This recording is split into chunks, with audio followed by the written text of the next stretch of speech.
gracias. Buenos días para todos. Como lo comentaba ahorita la doctora Fernanda, pues el doctor Olmos desafortunadamente tiene un tema de salud, pero orgullosamente sé que está escuchándonos y que pues para él era muy importante poder seguir hablando de la evidencia a la acción en el manejo integral de la salud del paciente médico. Como vimos con el doctor Ricardo, pues nos dio el escenario de las guías, ¿cierto? Y ahora vamos a ponerlo un poquito como en la práctica. ¿Qué vamos a hacer con ese paciente y cómo el decision making, que se llama decisiones compartidas en alergia a alimentos como ejemplo, nos va a poder como aterrizar qué debemos hacer, ¿sí? Con todas estas guías, con tanta información que tenemos. Entonces acá tenemos, como mencionábamos ahorita, que la medicina definitivamente ha cambiado, ¿cierto? Ya no tenemos este modelo histórico donde antes el médico simplemente dirigía la consulta, era quien imponía o impartía ciertas recomendaciones y las decisiones prácticamente eran unilaterales, donde el paciente era simplemente un receptor pasivo, ¿cierto? Hoy en día ya tenemos este modelo donde está centrado en el paciente y es como que ese paciente pasa de pasajero, ¿cierto? Que esta pasividad pasa a ser el paciente activo, en donde es el médico, el copiloto y el experto navegador, que le va a ayudar a que él se empodere de su enfermedad y tenga realmente control de su enfermedad por él mismo, que sea él el que tome las decisiones, porque definitivamente vemos que este modelo no nos estaba dando la adherencia adecuada a los pacientes, y en un mundo donde ya está tan globalizado, pues definitivamente es el paciente quien ahora tiene acceso al internet. Miren que este dato acá, 53% de los pacientes, y este número ya va subiendo, en donde los pacientes ya buscan en información antes de la consulta. O sea, como veíamos ayer, ya han consultado a ChatGPT, le han puesto toda su historia clínica y ya Chati le ha dicho más o menos cuál es su diagnóstico y qué laboratorios van a pedirle. Entonces, realmente el paciente va a estar inmerso en una información y ya vamos a saber, ya no va a ser como expectante a qué le va a decir el médico, sino que él es el que va también a proponer tratamientos. Entonces, claramente tenemos que nosotros como médicos ser los proveedores de salud, dando un diagnóstico correcto, dándole opciones de tratamiento, buscando siempre exponer cuáles son los beneficios y daños potenciales y las expectativas del paciente. Y estos dos expertos que van a estar en la consulta, pues es lo que se llama este modelo como decisión compartida. Entonces, ¿cómo es este modelo y la definición y la implementación? Pues entonces acá tenemos básicamente que vamos a tener un algoritmo que se llama SHARE, S en inglés, que es de buscar la participación del paciente, la H que es ayudar a comparar, ¿cierto? Porque ya vimos que va a tener mucha información, evaluar los valores y qué es para él lo más importante que busca. A veces los pacientes, por ejemplo, como veíamos ayer también en la alergia a piel, hay pacientes que no les importa que tengan ciertas lesiones, lo que más le importa es la rasquiña. Y uno lo ve ya que no tiene nada, no tiene ninguna reacción, y el paciente todavía sigue quejándose de que le sigue rascando la piel, o sea que no le hemos resuelto su problema. Luego alcanzar las decisiones y luego evaluar pues estas decisiones. Esto va a ser un proceso colaborativo donde clínicos y pacientes toman las decisiones basadas sobre la mejor evidencia disponible y los valores del paciente. O sea que esto también nos implica, como veíamos en la charla anterior, tener una buena evidencia, saber cuáles son las guías y sobre qué estamos parados para también ofrecerle a un paciente que no es toda la información que va a encontrar en Google o en la inteligencia artificial, sino que dice también el respaldo de las guías.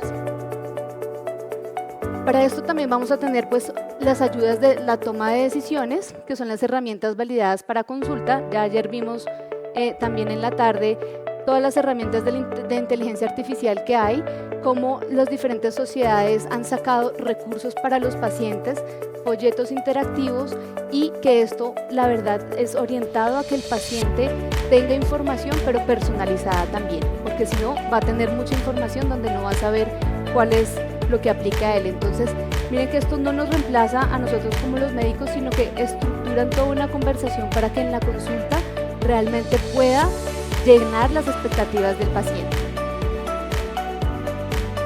Y acá tenemos entonces, se hace a través de tres cosas. Entonces se hace primer paso, que es charla de equipo, en donde vamos a ver cómo le decimos que trabajemos en equipo para tomar la decisión que mejor se adapte al paciente y también a su familia, porque muchos de los pacientes son pediátricos y, como vamos a ver ahorita el ejemplo de alergia a alimentos, a veces mandamos cosas que la familia no puede adaptarse, ¿sí?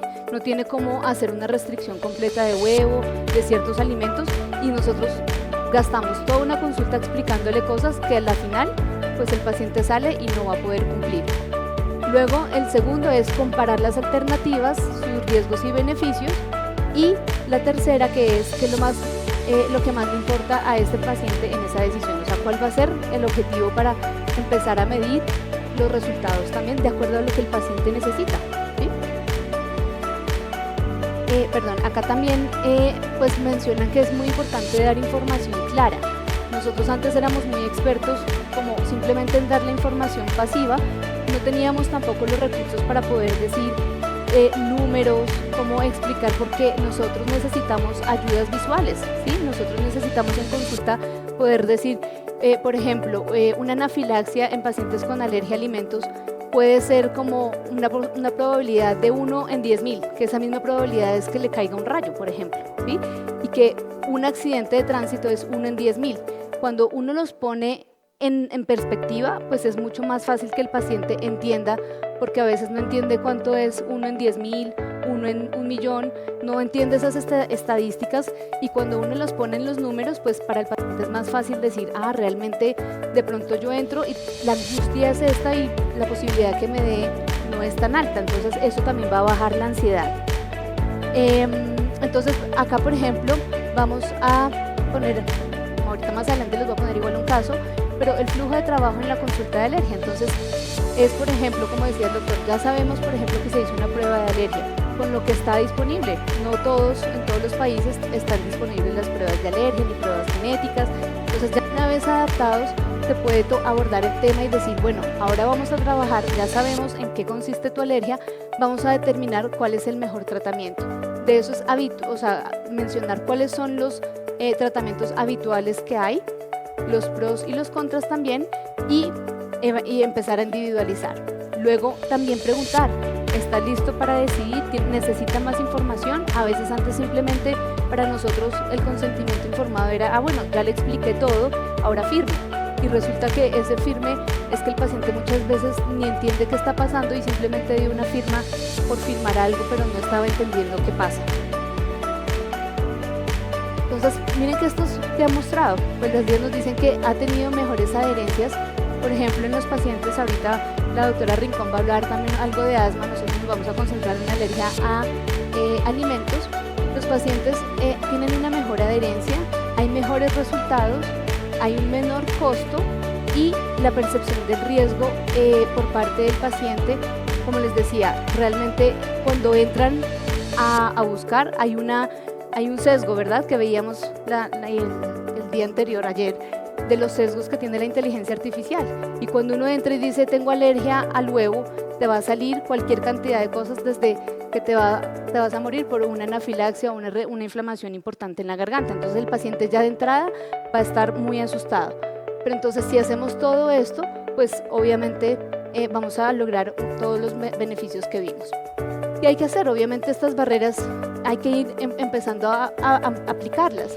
A veces pensamos que esto va a tomar demasiado tiempo y la verdad es que está estimado que solamente 2.6 de los minutos promedio adicional de consulta, pero que también va a ahorrar tiempo futuro por la mejor adherencia. Porque a veces se veía que el paciente, nosotros simplemente damos la información, creímos que salimos de la consulta en 20 minutos, y resulta que el paciente después no entiende, después se devuelve, está constantemente devolviéndose a preguntar o simplemente perdió la fórmula y no ve la importancia de seguir.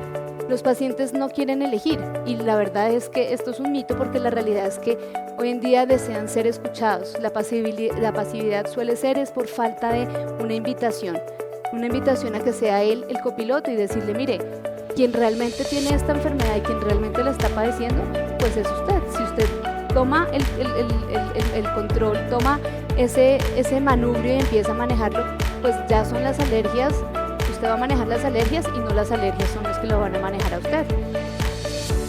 Y algunos dicen, no, pues yo ya lo hago naturalmente, siempre en la consulta informo, explico en qué consiste la enfermedad, pero a veces, como decíamos, es solo un monólogo porque estamos dándole la información y no estamos decidiendo juntos como en un diálogo.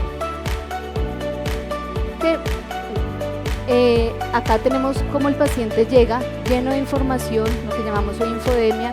Con esto un gran impacto, genera mucha ansiedad, genera estrés de saber qué le va a decir el especialista. Fuera de eso, la demora que tiene entre atención primaria y llegar al especialista. Pues miren que desde atención primaria, como hay algunos acá que en atención primaria tenemos mucho que hacer, ¿sí? No es esperar a que simplemente entonces vaya al especialista porque él es el que va a resolver todos los problemas, sino miren que hay cómo acompañarlo para que cuando él llegue a la consulta, por ejemplo, ya tenga más herramientas. Entonces esta alianza pues es transformar todo este caos en alianzas por la verdad, una verdad, como decía el doctor ahorita, de los consensos, con unas guías documentadas, con entendiendo los miedos del paciente, ¿sí? No siempre es como que tengamos que tener nosotros la razón, sino muchas veces es escucharlo también y adaptarlos también culturalmente. Nosotros vemos de todos los pacientes, de todos los estratos, y uno tiene que adaptarse a que no todos los pacientes cuentan con todos los recursos que uno quisiera. Entonces vamos a ver un caso de una alergia alimentaria. Tenemos un chiquito de 5 meses con una historia de eczema o de dermatitis atópica desde los 2 meses que ya venía controlado. Empezó la alimentación complementaria desde los 4 meses, venía tolerando yogur, trigo, avena, pollo, frutas y vegetales desde los 4 meses, pero al 5.º mes deciden introducir el huevo tibio, que es la manera como culturalmente acá en Colombia le damos el huevo a los niños, ¿sí? ¿Cómo hacemos? Y ojalá bien blandito para que, pues claro, por esta percepción de que sea líquido, ¿cierto? Y resulta que este chiquito presenta una reacción de urticaria, unas ronchas y vómito inmediato. ¿Qué hacemos ante esto? Pues este era nuestro escenario hace un tiempo. Simplemente era, pues tiene alergia al huevo, o tiene alergia a maní, o tiene alergia al camarón. Pues sencillo, lo quitamos y pues no le da la alergia, ¿verdad? Pero hoy en día sabemos que esto no es correcto para el sistema inmunológico. Sabemos que esto es pasado, toda la evitación estricta, porque lo que hacíamos era retrasar mucho más. No sé si algunos se acuerdan, pero antes la introducción del huevo era hasta el año, ¿sí? Y no se daban ciertos alimentos esperando, y realmente estábamos perdiendo la oportunidad de la ventana inmunológica para poder que el sistema inmune, que está aprendiendo a recibir todos los estímulos, pues ya al año ya prácticamente el sistema inmune y la lactancia ya se estaban perdiendo y ya perdimos esa ventana inmunológica. Entonces, miren cómo la mamá pues obviamente va a llegar cuando, como les decía, consultó en internet y obviamente dice alergia al huevo, es lo más grave que puede pasar, ese niño no puede volver a comer huevo en su vida, y realmente para toda la alimentación, porque cuando empieza a mirar le dicen que la pasta tiene huevo, ¿sí?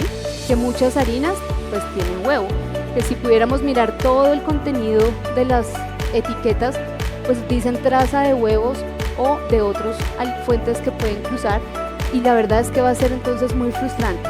Si nosotros esperamos hasta que este paciente de 5 meses, mientras se remite y mientras llega el especialista, se nos va a pasar ese tiempo de ventana donde el sistema inmunológico puede volver a ver este alergeno de otra manera. Entonces, la mayoría de las reacciones, por ejemplo, al huevo, son leves y fáciles de tratar. Hay que explicarle. Mi hijo tenía de base una dermatitis atópica, ¿cierto? Que puede hacer que hizo una reacción local, ¿cierto? Aunque también tuvo vómito, entonces toca mirar, bueno, qué va a pasar, pero en principio la mayoría de esas reacciones son leves.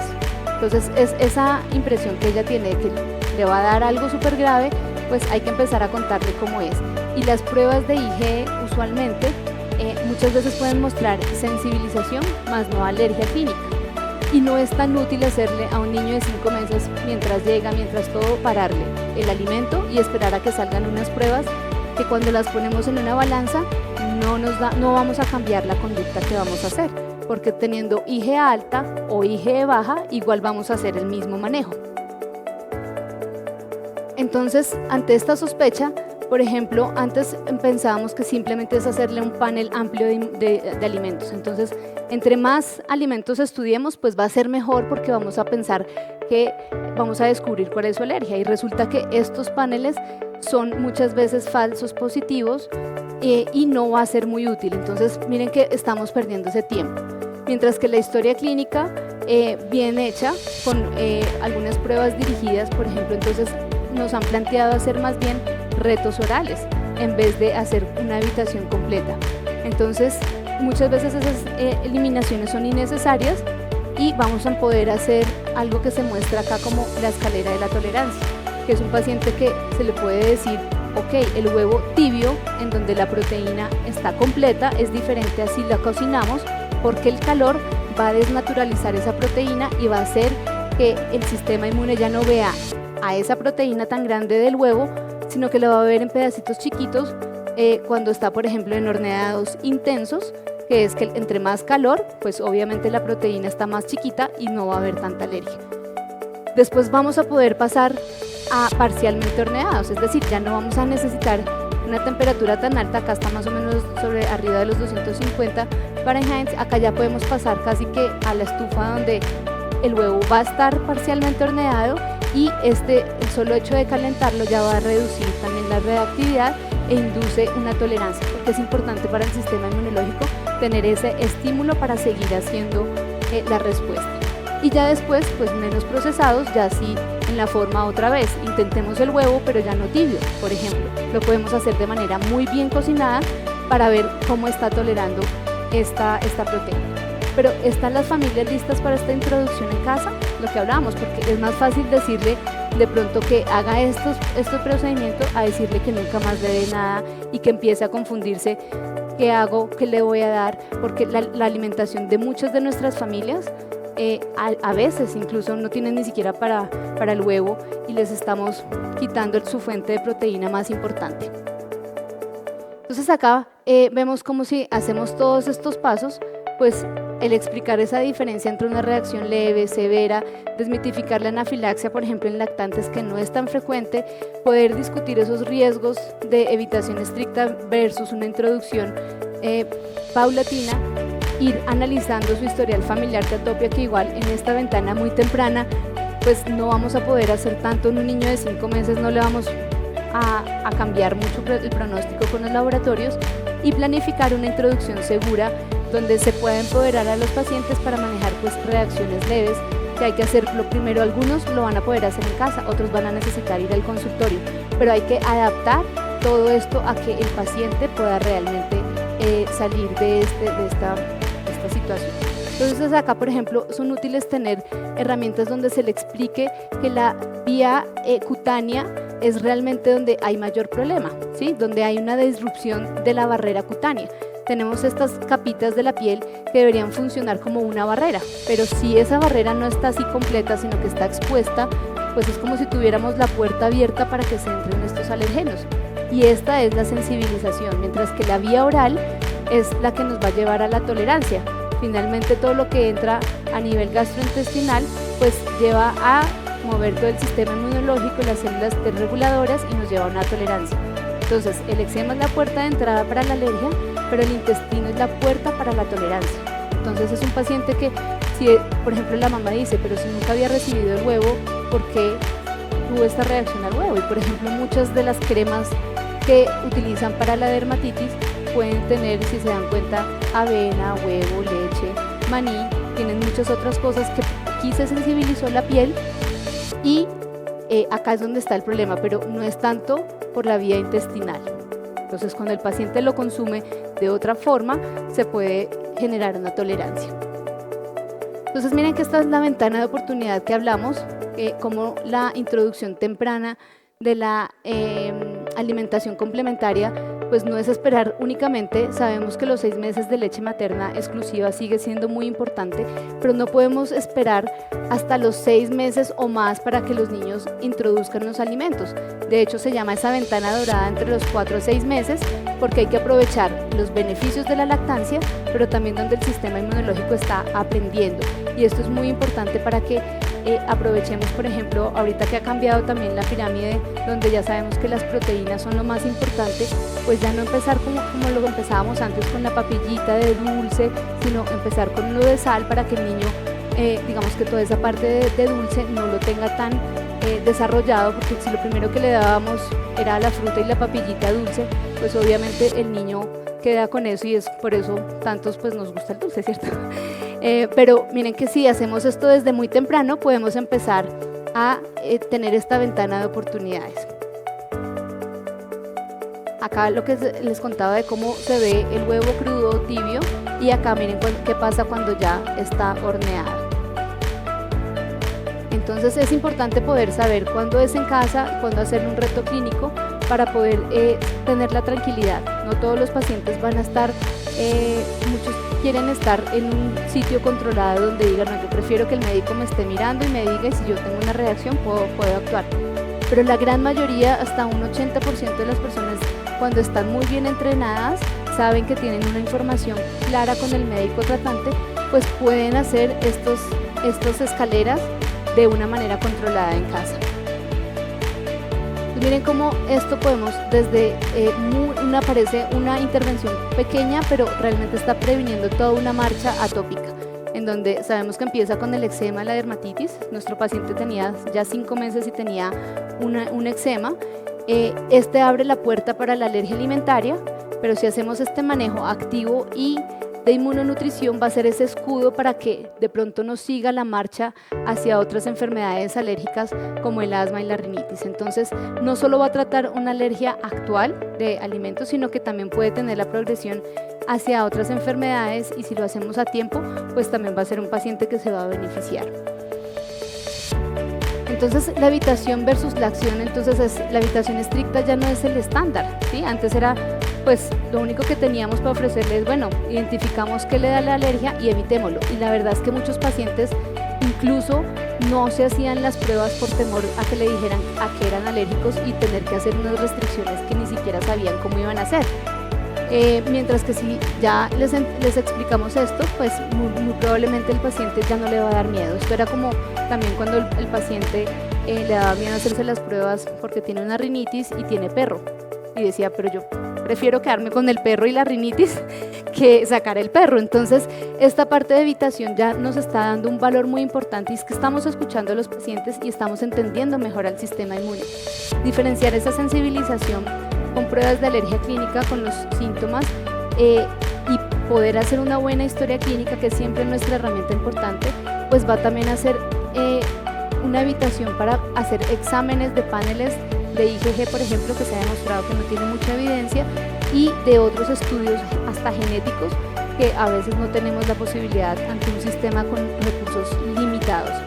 La terapia, entonces los alimentos horneados actúan como una inmunoterapia oral natural, como una inmunidad entrenada, irle dando de a poquitos, y muchas veces nos tenemos que devolver a la dosis a la cual estaba tolerando, pero hay pacientes que se quedan un buen tiempo y eso hace la diferencia con un paciente a que lo evitamos completamente, y después cuando se va a querer introducir, ahí sí vamos a tener más reacciones severas porque el sistema inmunológico no ha tenido esa como inmunoterapia natural. Y holístico es que la nutrición global y el cuidado de la piel son esenciales para detener pues la marcha atópica. Entonces, como este marco de integralidad, que lo veníamos siempre en todos los congresos de CAIRE, trabajamos mucho el estar centrados en los pacientes. El año pasado, por ejemplo, hablamos mucho de cómo el médico tiene que ser el coach del paciente, o sea, ya no es como su médico que lo sabe todo y es el que le va a imponer, sino es el que va a acompañar al paciente y el que lo va a empoderar. Entonces, a manera de conclusiones, pues tenemos que el futuro de la práctica alergológica, definitivamente cambiamos esta figura de dictadora coach y entrena. Nosotros debemos acompañar y dar la mejor información. La confianza es muy importante, la comunicación honesta, pues del riesgo construye la relación terapéutica. Por ejemplo, si un paciente le dice a uno que le da miedo introducir el alimento, no tenemos por qué decirle, no, tranquilo, pero es que eso no pasa nada, eso no le va a dar nada al niño, y simplemente vamos creyendo que no, si yo realmente entiendo la comunicación y le digo, bueno, mira, lo podemos hacer, ¿porque no le traes el huevo acá a la oficina si te da tanto miedo? Empecemos acá en la mañana y se lo vamos dando acá en conjunto, por ejemplo. Eso va a disminuir su riesgo y eso va a hacer que la mamá tenga más confianza. Empezar entonces desde hoy, cómo le podemos preguntar al paciente qué es lo más importante como familia, ¿sí?